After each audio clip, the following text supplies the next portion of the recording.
오늘 선포되어질 하나님의 말씀은 에베소서 5장 15절에서 21절까지 말씀을 보겠습니다. 에베소서 5장 15절부터 21절까지 말씀을 교독하겠습니다. 신약성경 315페이지에 있습니다. 교독합니다. 그런즉 너희가 어떻게 행할지를 자세히 주의하여 지혜 없는 자같이 하지 말고 오직 지혜 있는 자같이 하여, 그러므로 어리석은 자가 되지 말고 오직 주의 뜻이 무엇인가 이해하라.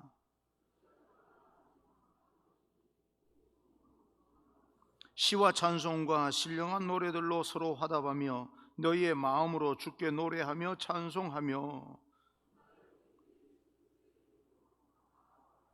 같이요 그리스도를 경외함으로 피차 복종하라. 아멘.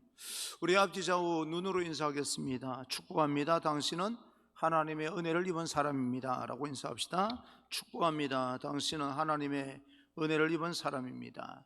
오늘 여러분과 함께 본문 말씀을 통하여서 주의 뜻을 행할 기회를 마련하십시오 라고는 제목으로 하나님께서 이 성경 본문을 통해 주시는 음성을 듣겠습니다. 그리스 신화에 등장하는 기회의 신은 앞에는 머리가 장발인데 뒤에는 머리카락이 없다라고 하는 말이 있습니다.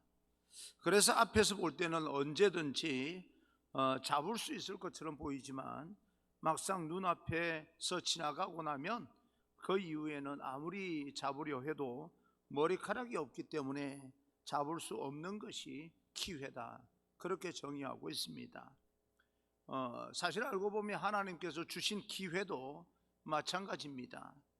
그러므로 에베소 교회를 통해서 하나님께서 우리에게 주시는 교훈도 세월을 아끼라 라고 하는 말씀으로 우리에게 교훈하고 있습니다.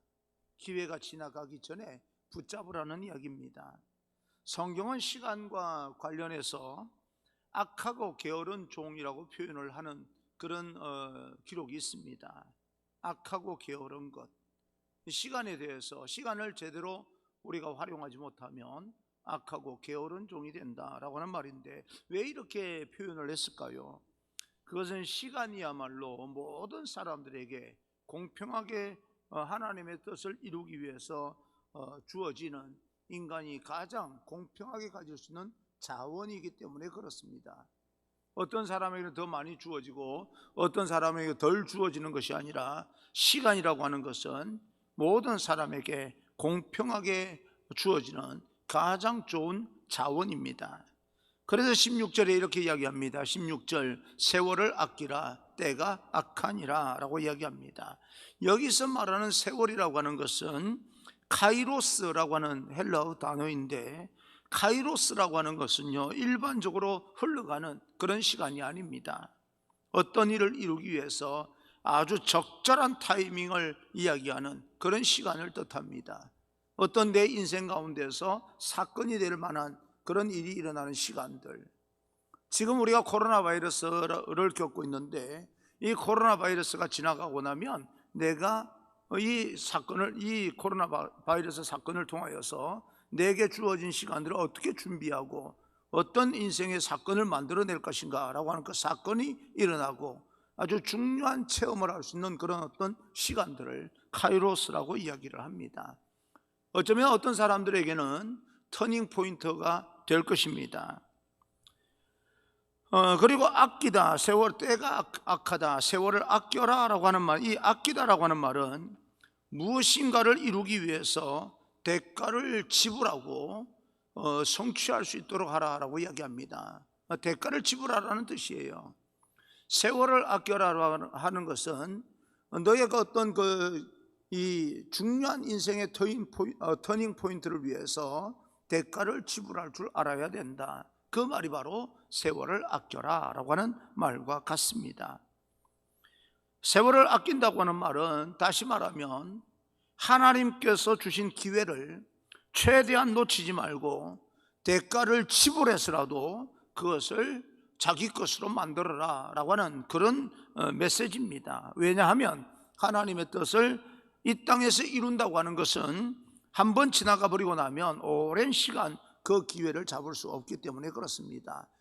많은 사람들에게 다 주어진 시간 같지만 어떤 사람은 붙잡고 자기 인생 가운데 체험을 만드는 사람이 있는가 하면 어떤 사람은 그냥 흘러가도록 내버려 두는 사람도 있습니다.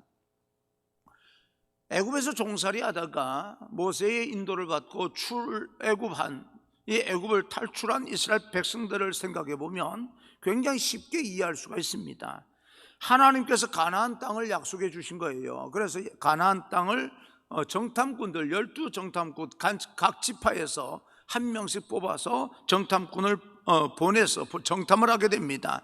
그때 하나님께서 뭐라고 이스라엘 백성들에게 말을 하는 거 아니, 올라가서 그 땅을 취하라라고 하는 겁니다. 하나님의 명령이 내렸어요. 올라가서 그 땅을 취하게 되면 너희 땅이 될 것이다 라고 이야기를 합니다. 그런데 이스라엘 백성들은 여호수아와 갈렙을 제외하고는 그 기회를 살리지 못합니다. 안 된다는 겁니다. 그 땅에는 아낙 자손들이 살고 그들과 비교하면 우리는 메뚜기와 같아서 다 그들과 대항해서 싸우다 보면 다 죽게 될 것인데 어떻게 올라가냐라고 하는 그런 어떤 자기들의 생각에 빠져서 패배주의에 빠져서 그 땅을 차지하라 라고 하는 하나님의 말씀을 들을 수가 없었던 겁니다. 하나님께서 그 땅 올라가서 그 땅을 차지하라 했으니까 올라가서 그 땅을 차지하면 되는데 자기 눈에 보이는 현상과 자기의 생각으로 볼 때는 전혀 그것이 가능하지 않다고 자기 스스로 여긴 나머지 그것을 하나님의 말씀을 듣지 않냐고 거부하고 올라가지 않습니다. 그때 하나님께서는 이스라엘 백성들에게 진노하셨고 그 진노의 결과로 하나님께서 그들을 떠나게 됩니다. 뒤늦게 이스라엘 백성들이 하나님께서 그렇게 말씀하셨다면 우리가 올라가서 차지해도 되겠다라고 하는 걸 깨닫고 회개하고 후회하면서 다시 그 땅으로 올라가려고 했지만 여지없이 가나안 족속들에게 패하여서 다시 광야 생활로 들어서게 됩니다. 그러면서 40년을 헤매게 되는 거죠. 여러분, 그 당시에 하나님께서 올라가서 그 땅을 차지하라라고 할 때 올라갔으면 광야에서 40년 동안 헤매는 일은 없었을 겁니다. 그때 하나님의 말씀을 들을 때 자기 기회로 삼지 못하고 하나님의 말씀을 거부했기 때문에 광야 생활 그 처절한 삶을 살게 되었고 결국에는 광야 1세대 애굽에서 나왔던 그 1세대 사람들은 여호수아와 갈렙을 제외하고는 단 한 사람도 그 두 사람 외에 단 한 사람도 가나안 땅에 들어가지 못합니다. 하나님께서 허락하신 가나안 땅을 정복할 기회를 놓쳐서 그들은 40년 동안 다시 광야 생활을 하게 되는 겁니다. 세월을 아껴라라고 하는 것은 너의 어떤 신앙의 어떤 생활의 삶의 터닝 포인트를 위해서 새로운 그런 어떤 인생을 만들기 위해서 대가를 지불해서라도 그 기회를 붙잡으라라고 하는 말과 같습니다. 하나님의 시간을 내 것으로 만들게 될 때 우리는 하나님의 은혜와 하나님의 놀라운 축복을 경험하게 됩니다. 나는 여러분을 축복합니다. 이 코로나 바이러스를 통하여서 그냥 시간이 흘러가서 모든 상황이 끝날 때까지만 기다리지 말고 이 기회를, 이 시간들을 하나님의 카이로스, 우리가 하나님을 경험하는 그런 가운데서도 하나님을 경험하는 그런 귀한 여러분의 시간이 되기를 주님 이름으로 축원합니다. 성도는 이러한 악한, 하나님의 백성들은 이런 악한 시대 가운데 하나님께서 나에게 허락하신 그 시간을 잘 활용하여서 하나님의 뜻을 이루는데 준비하고 사용하게 됩니다.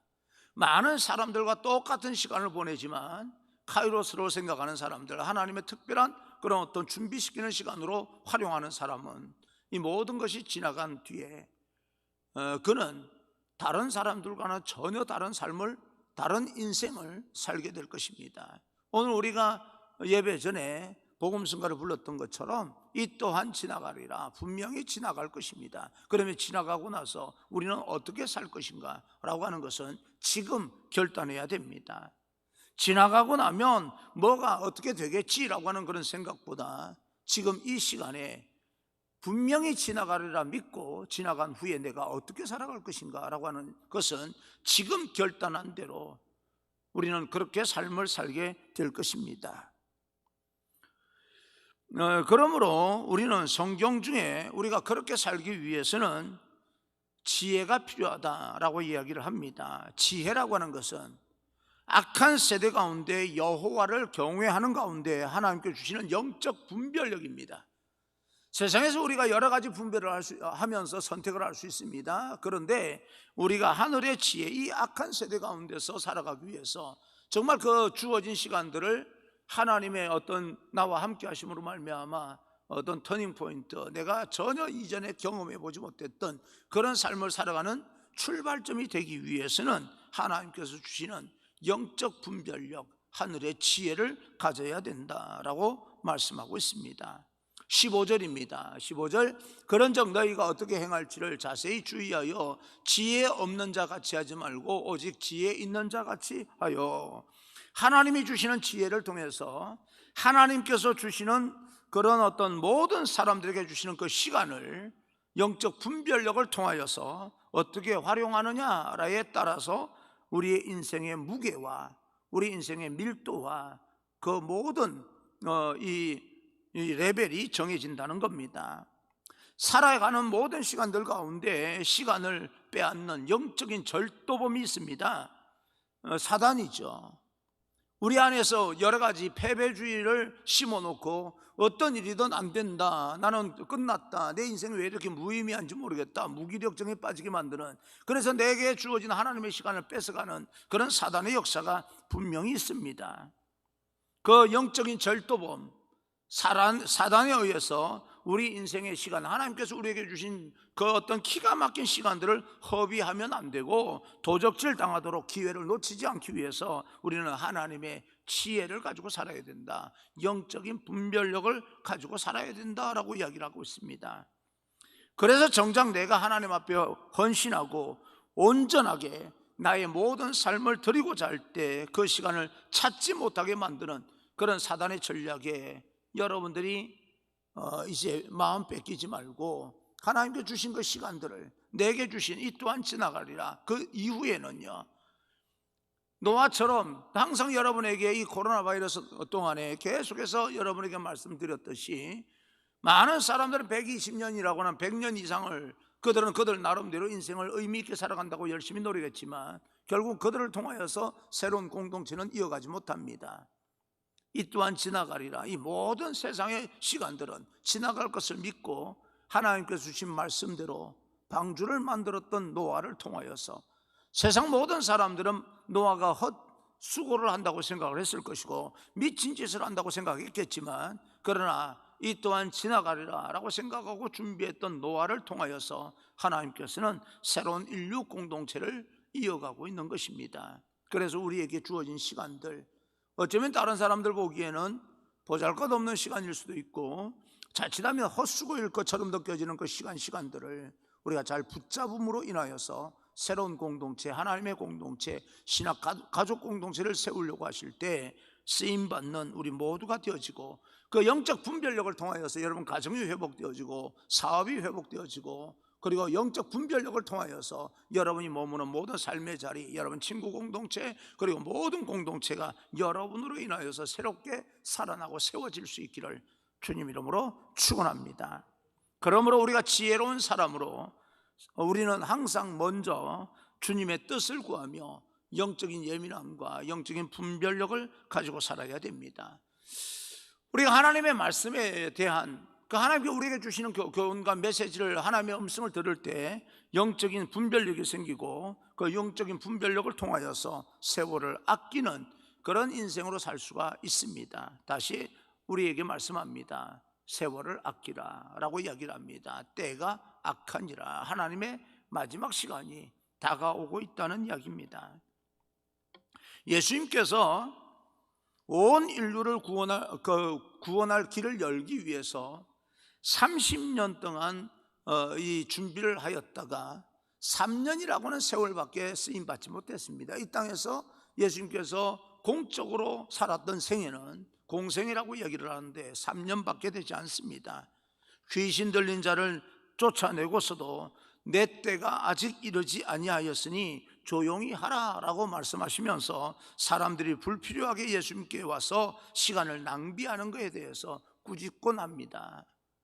그리고 오병이어를 행하시고 인기가 절정에 이르렀을 때에도 내가 하나님께 돌아갈 때가 되었다라고 말씀하시면서 십자가의 죽음을 제자들에게 알리기도 합니다. 그 순간 얼마든지 자기를 드러낼 수 있고 얼마든지 자기 자랑을 할 수 있는 그 순간에도 예수님께서는 그러지 아니하고 하늘의 일을 생각했기 때문에 예수님을 통해서 온 인류가 구원받게 된 것입니다. 예수님은 그의 삶을 통해서 알 수 있듯이 시간을 아끼는 진정한 지혜는 정해진 시간 가운데 하나님의 뜻을 구하는 그런 어떤 우리들의 모습을 통해서도 분명히 나타나게 될 것입니다. 그러므로 여러분, 하나님의 뜻을 알기 위해서 가능한 시간들 낭비하지 마시고 하나님 앞에 무릎 꿇고 기도하는 그런 영적인 예민함을 더 날카롭게 만드는 그런 시간들을 하나님께 드릴 수 있는 결단과 믿음의 용기를 가지기를 주님 이름으로 축원합니다. 그리고 나서 사도 바울은 이야기를 합니다. 술 취하지 말고 성령 충만함을 받으라 라고 이야기합니다. 성령에 취하라 라고 하는 이야기죠. 세월을 아끼는 것과 술 취하는 것은 연관성이 있습니다. 모습이 비슷해요. 18절입니다. 술 취하지 말라, 이런 방탕한 것이니 오직 성령으로 충만함을 받으라 라고 이야기합니다. 술과 성령은 모습 속에서 드러나는 모습은 여러 가지 공통점이 있습니다. 취한다고 하는 점이 공통점이에요. 성령도 취합니다. 그죠? 그래서 술도 취합니다. 그런데 술에 취하면 주변을 의식하지 못하고 그리고 자신도 의식하지 못하게 됩니다. 우리는 그런 이야기를 하지 않습니까? 술을 좋아하는 사람들 하는 말이 있지 않습니까? 내가 처음에 술을 마시고 그리고 시간이 지나면서 술을 마시고 그 다음에는 술이 나를 마셨다라고 하는 말을 우리는 간혹 듣습니다. 술이 나를 마실 정도 되면 나의 의식을 조절 못하게 되는 거죠. 여러분 그런 경험 해보셨습니까? 아니 그런 말을 들어보셨습니까? 필름이 끊겼다 하는 말을 많이 들어봤을 거예요. 어쩌면 여러분 가운데 지금은 우리가 예수 그리스도를 영접하여서 새로운 피조물이 되었지만 이전에 어찌되었건 예수 믿을 때였는지 안 믿을 때였는지 모르겠지만 필름이 끊겨본 경험이 있는 사람도 있을 겁니다. 필름이 끊겼다는 거예요. 무슨 이야기예요? 술이 나를 먹음으로 인하여 나를 마심으로 인하여서 나를 내 의식을 조절하지 못하게 되었다 하는 그런 말입니다. 그때는 정상적인 판단이 완전히 불가능하게 됩니다. 나는 똑바로 걷고 있는데 세상이 모두 움직이는 거예요. 내가 움직이는 게 아니죠. 세상이 움직이고 있는 겁니다. 그런 현상을 경험하게 됩니다. 어쩌면 우리가 세상을 살아가는 모습이 술 취해서 걷고 있는 그런 모습은 아닌가라고 하는 생각도 간혹 해보기도 합니다. 나는 아침부터 저녁까지 나름대로 쉬지 않고 똑바로 열심히 일하며 살아가고 있다고 생각하지만 영혼의 관점에서 볼 때 하나님께서 하나님의 눈으로 볼 때 우리 인생을 갈짓자로 여기로 저기 기웃거리면서 살아온 인생은 아닌가. 지금도 여러분들은 갈짓자 인생을 살아가고 있는 건 아닌가라고 하는 생각을 해봅니다. 정직하게 자기의 모습을 한번 성찰해 볼 필요가 있는 겁니다. 여기 기웃거리고 저기 기웃거리고 그러면서 갈짓자로 오늘 하루도 얼마나 여러분들이 이곳저곳 기웃거리면서 갈짓자 인생을 살았습니까? 그래서 오늘 말씀은 하나님께서 하나님의 백성들은 술 취하지 말고 성령으로 충만을 받으라 라고 메시지를 던져주고 있는 거죠. 이 술 취하는 것, 여러분 인간이 하나님의 눈으로 볼 때는 그릇과 같은 존재여서 그렇습니다.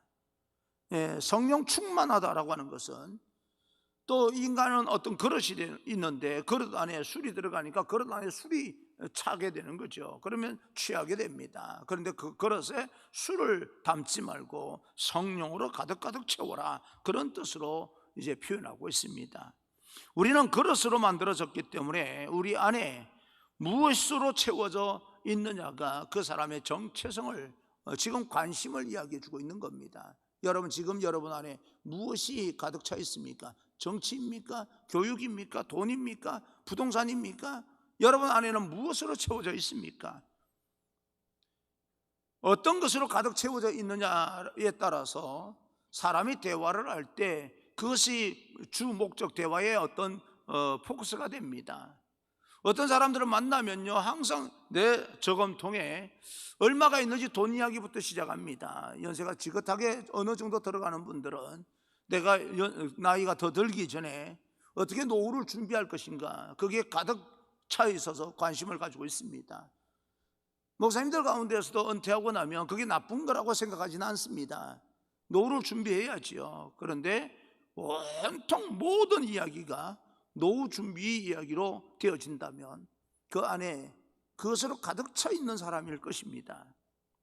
그것이 잘못됐다, 잘 됐다, 그것이 옳다, 옳지 못하다라고 하는 그런 어떤 이야기를 하고 싶은 것이 아니라, 우리는 그릇으로 만들어져 있기 때문에 그 그릇 안에 어떤 것으로 가득 차 있느냐에 따라서 대화의 초점이 거기로 맞춰지게 된다 하는 이야기입니다. 자동차에 가득 차 있으면 만날 때마다 자동차를 물어보는 겁니다. 그 자동차, 이 차는 어떻고 저 차는 어떻고 그건 얼마고 뭐 이건 얼마고 뭐 옵션이 되면 얼마가 더 붙고 뭐 거기에 뭐 또 이런 기본적으로 하면 얼마가 되고, 이런 어떤 이야기들을 계속 하는 이유는 뭡니까? 그 안에 자동차로 채워져 있기 때문에 그렇습니다.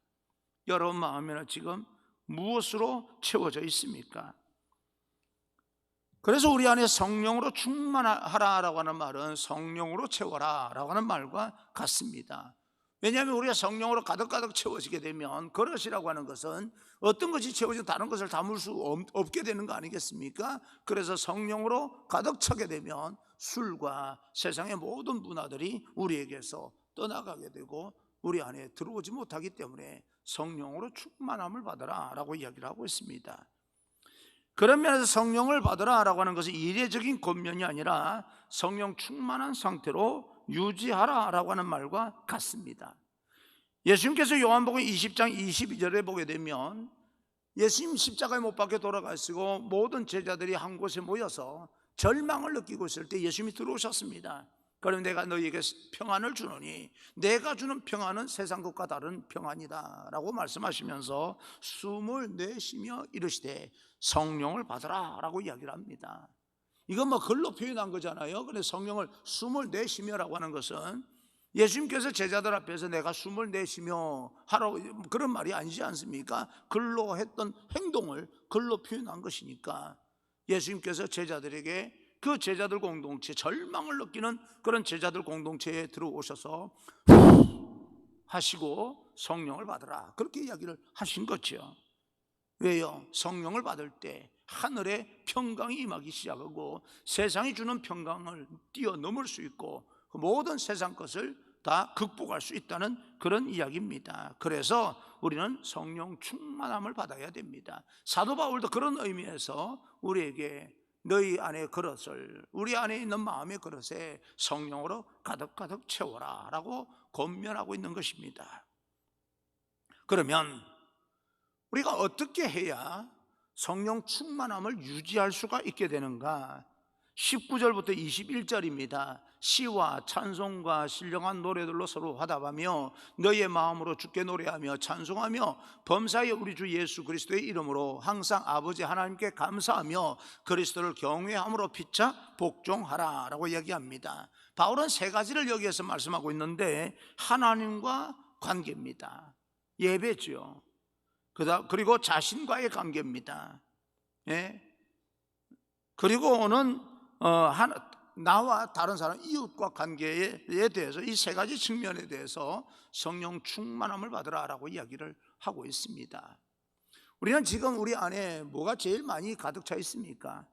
당연히 뭐예요? 코로나 바이러스죠.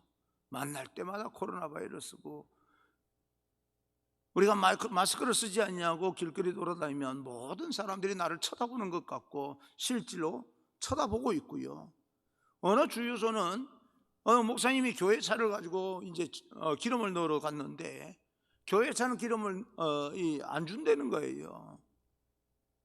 왜 이 교회 차 기름을 못 넣냐 그랬더니 교회 차든 교회 다니는 사람이든 그 사람이 기름 넣으러 오면 코로나 바이러스를 가지고 오기 때문에 사장님이 기름 넣지 말라고 했다는 거예요. 그 기름을 못 넣고 다른 주유소 가서 넣었다고 하는 그런 이야기도 하는 그런 상황입니다.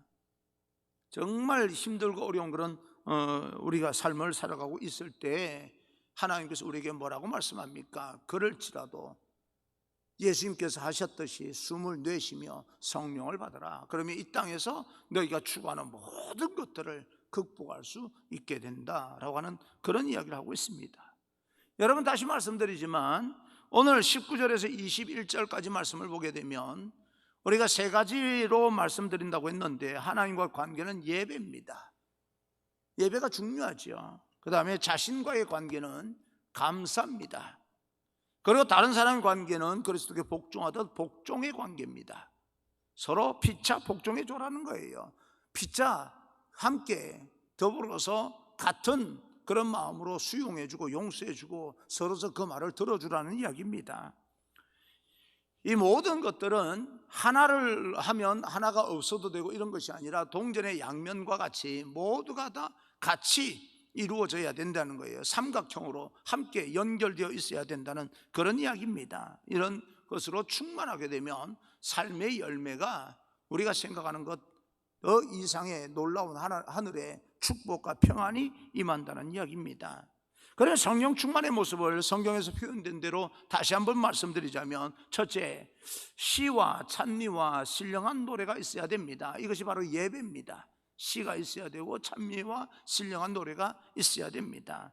시와 찬미와 신령한 노래는 초대교회의 공중 예배를 묘사한 거예요. 예배 드릴 때 시와 찬미, 하나님의 말씀과 또 하나님을 올려드리는 찬송과, 그리고 우리가 서로서로 교제하면서 코이노니아, 교인들끼리 교제하면서 신령한 노래가 있어야 된다라고 하는 것입니다. 나는 여러분을 축복합니다. 여러분 안에 하나님을 향한 노래가 있기를 바랍니다. 찬송이 있기를 바라고 또 찬양이 있기를 바랍니다.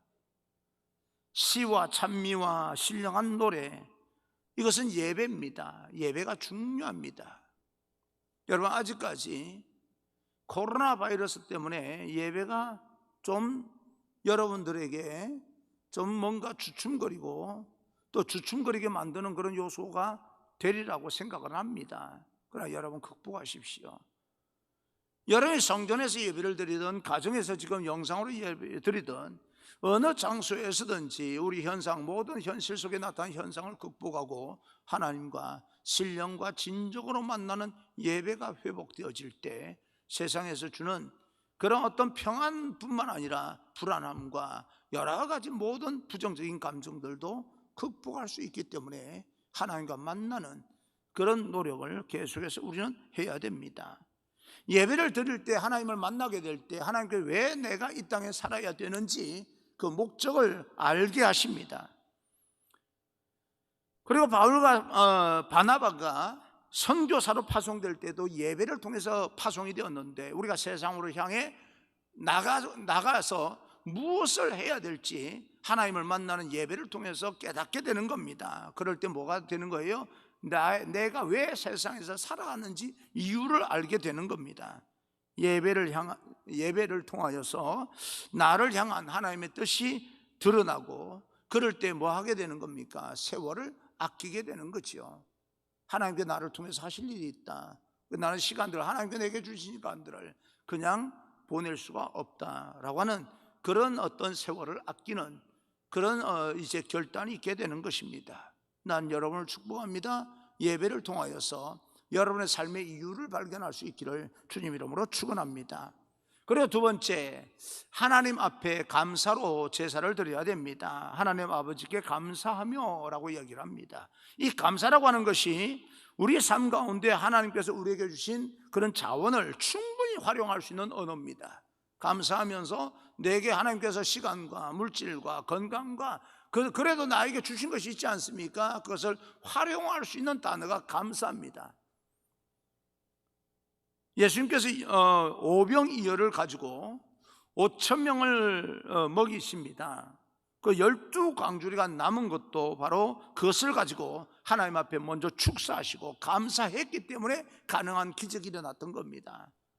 여러분이 가진 것으로 보잘것 없어 보이고 그럴지라도 한번 깊이 한번 생각해 보십시오.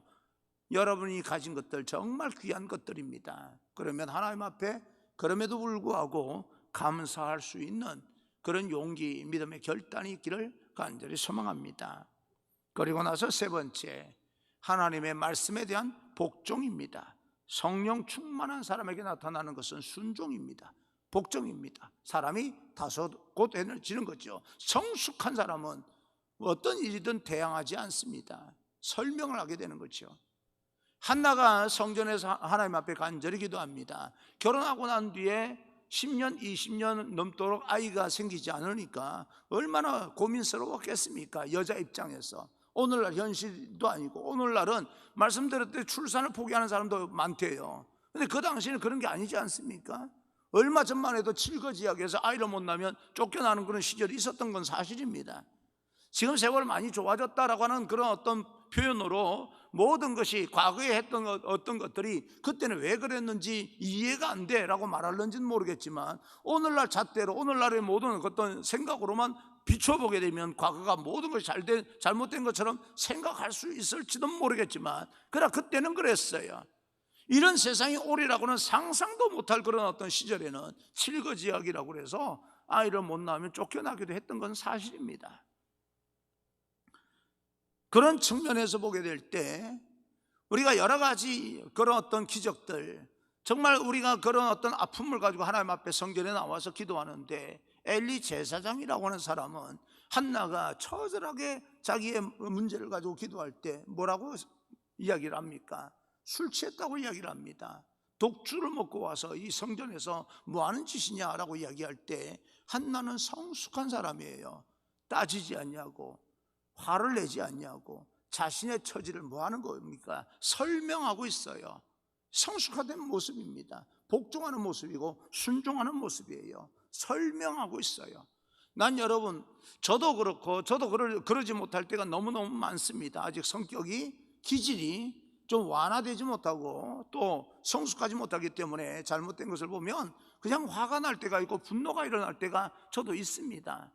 그러나 우리 하나님 앞에 기도해야 됩니다. 분노를 일으키면서 따질 문제가 아니고요, 그 문제를 이해하지 못하는 사람에게 설명할 문제입니다.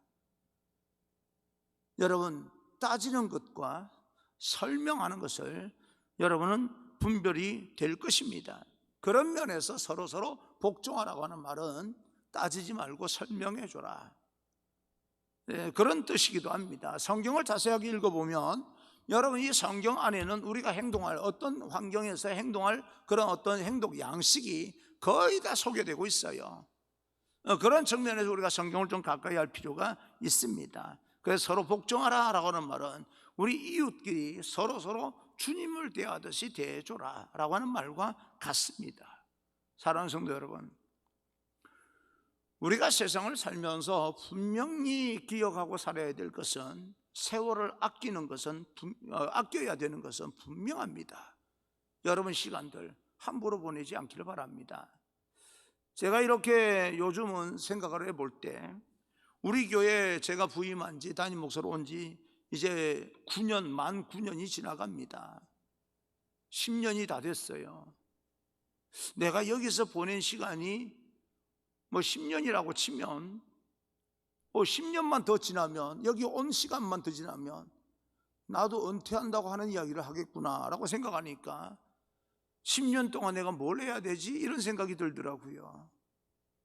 10년이요? 이렇게 지나가요. 여러분들 10년 전에 저를 처음 만났을 때 한번 생각해 보십시오. 여러분 집에 없던 애가 생긴 집도 있을 것이고 그잖아요, 그죠?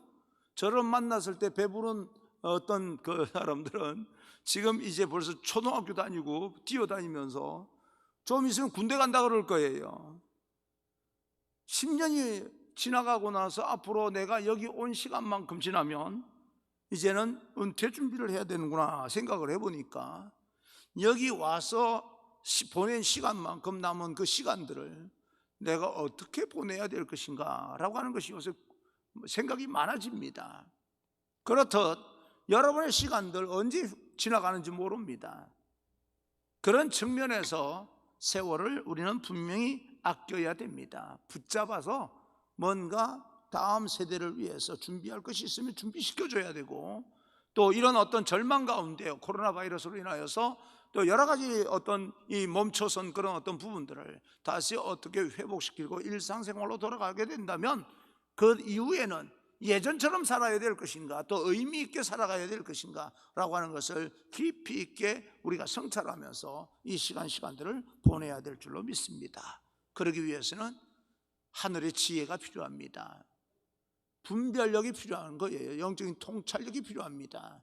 다른 사람들이 그냥 그저 그렇게 한다고 뒤따르지 마십시오. 영적인 통찰력이 필요합니다. 하나님 앞에 기도하면서 성령 충만함을 받기를 바랍니다. 하늘의 지혜가 바로 성령입니다. 지혜의 영 아닙니까? 말씀의 영, 우리를 세상 가운데서 바르게 살도록 인도하시는 영, 성령 충만함을 받아야 됩니다. 여러분 그동안 살아오면서 여러분 나름대로 경험했고, 여러분 나름대로 가지고 있는 지식과 세상을 통해서 얻었던 교훈들이 어쩌면 눈에 보이는 것이 전부는 아닐 겁니다. 저런 대로 우리가 어떤 판단하는 여러분의 판단이 반드시 옳은 것만은 아닐 거예요.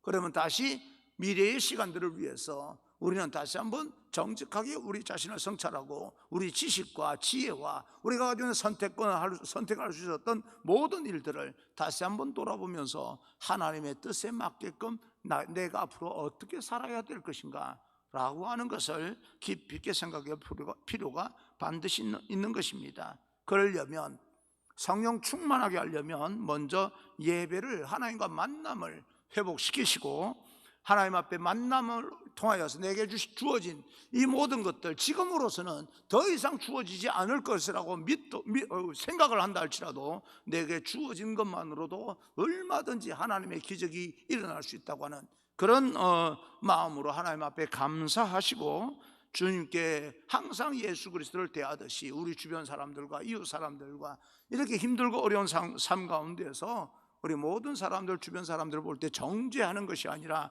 서로 복종하고 순종해주고 성숙한 모습으로 그들을 바라볼 수 있는 그런 우리 모든 하나님의 백성 되기를 간절히 소망합니다. 오늘 그런 마음으로 여러분, 하나님께서 우리에게 큰 어떤 또 다른 기대를 갖고 계신다는 사실을 깨닫고 세월을 아끼고 하나님 앞에 예배를 회복함으로써 감사함으로 세상을 변화시켜 나가는 귀한 여러분 되기를 주님 이름으로 축원합니다.